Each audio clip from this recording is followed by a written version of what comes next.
Welcome back.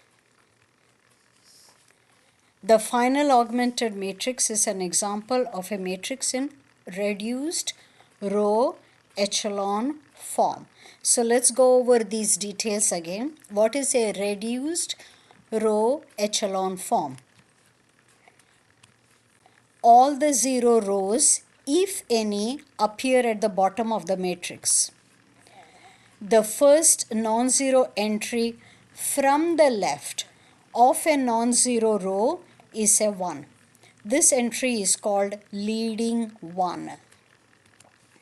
For each non-zero row, the leading 1 appears to the right and below any leading ones in the preceding rows. If a column contains a leading 1, then all other entries in that column are 0. Okay, so let's go back and check. Pretend this is a rectangular long matrix. Are there any 0 rows? No. If there had been any 0 rows, they would be placed at the bottom by exchanging rows. Every non-zero row starts with a 1. Every non-zero row starts with a 1. These ones are called leading ones. Every leading one is to the right of and below the preceding leading one. Every leading one is to the right of and below the preceding leading one. Okay.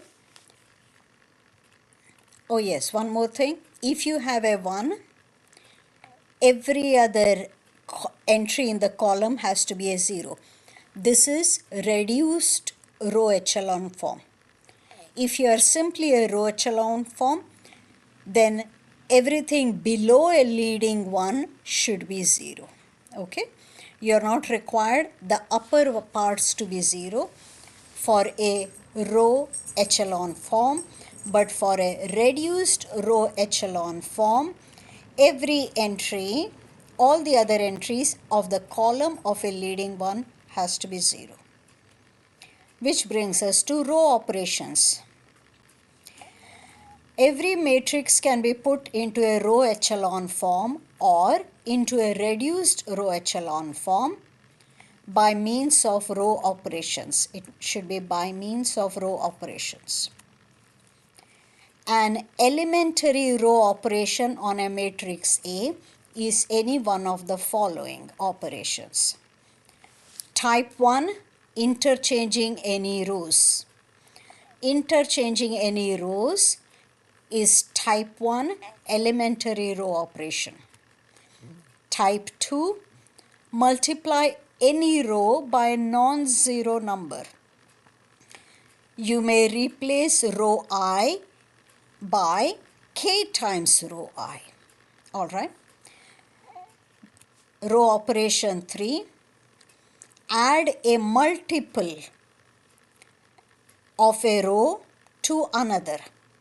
You see, Rj, that is row j, is replaced by k times some other row I plus row j.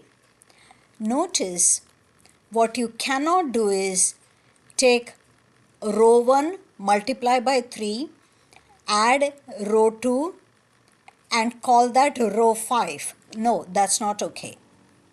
If you are adding row 2 or row 3, you see you can replace one of these rows. So 5 row 1 plus 2 row 2 can be given to row 2 or row 1, but not some other row. Okay. So, but type 3 is very specific. Notice how row j has only 1. So, some other row, k times that row plus row j should be assigned to row j. Alright, that is type 3. Likewise, just as we used row operations, we are allowed to use column operations. You may build a column echelon form or a reduced column echelon form using elementary column operations. This is not commonly done, so we won't work with it to avoid confusion. We will focus on row operations, row echelon form, and reduced row echelon form. Here is a matrix, okay? It is some matrix. It is not a square matrix. You have 4 rows, 1, 2, 3, 4, 5, 6, 7 columns. Find a matrix in reduced row echelon form that is row equivalent to this matrix. Row equivalent means you are allowed to use row operations. Let's remind ourselves of the row operations. We are allowed to interchange any 2 rows. We are allowed to multiply a row by a non-zero number. We are allowed to add a multiple of one row to another. So, Rj has been replaced by Kri plus Rj. Okay, these are the 3 operations we are allowed. Now notice, can I possibly have a 1 here? I cannot. You see, why can't I have a 1 here? I have a 0. I cannot divide by 0. So none of these can be made into 1. None of these can be made into 1. Here, this can be made into 1, but it is way below. Okay? So what do? Identify the pivot column. What is a pivot column? The first non-zero column. This is a 0 column. This is a 0 column. This is the first non-zero column. That's the pivot column. Column 3 is the pivot column. Within the pivot column, identify the pivot, the first non-zero entry in the pivot column. So remember, this was the pivot column. That too is the pivot element, or simply pivot. A33 is the pivot element. Now, the pivot is in row 3. So I'm going to interchange row 1 and row 3. I'm allowed to interchange rows. So I interchange row 1 and row 2. So bring row 3. Bring row 1 to row 3 position. Bring row 3 to row 1 position. So you see that pivot element got brought in here. All right. And the row 1 element got brought down to row 3. All right. Now that you have a 2 here, you can divide by 2 to get a 1 over here. That is an important location.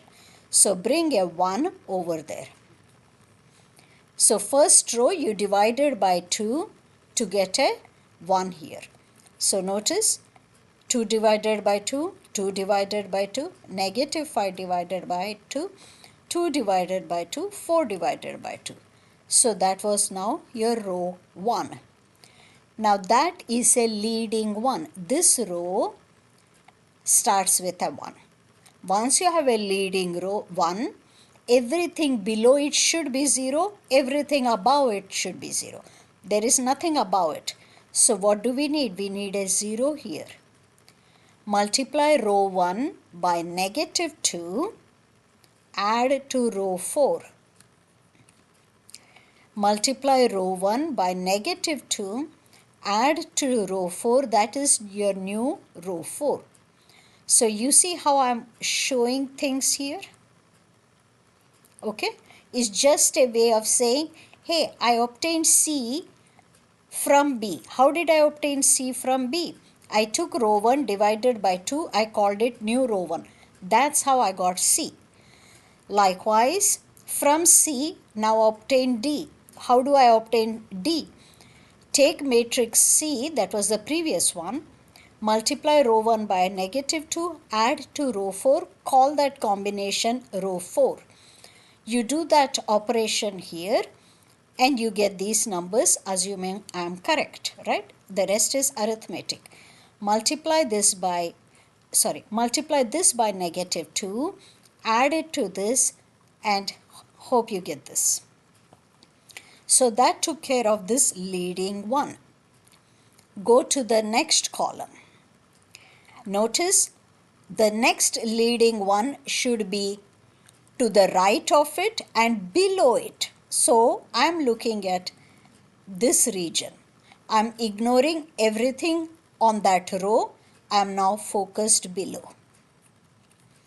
We are done with row 1. Consider the submatrix consisting of rows 2, 3, 4. So this is what I'm looking at. Okay. When I look at this, what is the first non-zero column? Oh, that is the first non-zero column. In that is a pivot. You see, the first non-zero entry is the pivot. Notice I'm not bothered about this because we have removed it. We are looking at this matrix, the one below and to the right. That's a non-zero column. That's a pivot. So let us bring it here. How do we get this here? Interchange row 2 and row 3. Interchange row 2 and row 3 of the D matrix to get the E matrix. We got a 2 here. Divide by 2. Divide row 2 by 2. Okay. Once you have a 1 here, you want a 0 here, and because we are looking for a reduced row operation, you want a 0 here as well as here above. Okay. So what do I do? Multiply this by 2, add to row 4. I got a 0 below. Notice we are looking for reduced row operations. Presently, I'm looking at row operations. Okay. We'll worry about reducing it later. So we are done with this. Everything below it 0. Now look at the last 2 rows or these 2. Okay. So let's go back. So now you see that's a pivot. Divide by 2. I get this. I have a leading one in this row. I need to get a 0 here. -2 R3 plus R4. I got a 0 here. And look at the last row. It's all 0. There is no more leading one. This is row echelon form. We did not reduce it.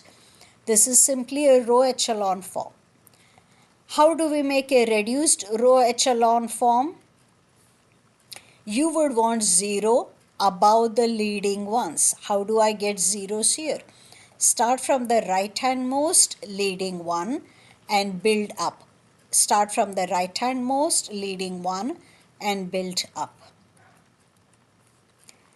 So I get a 0 here, and then I get a 0 there.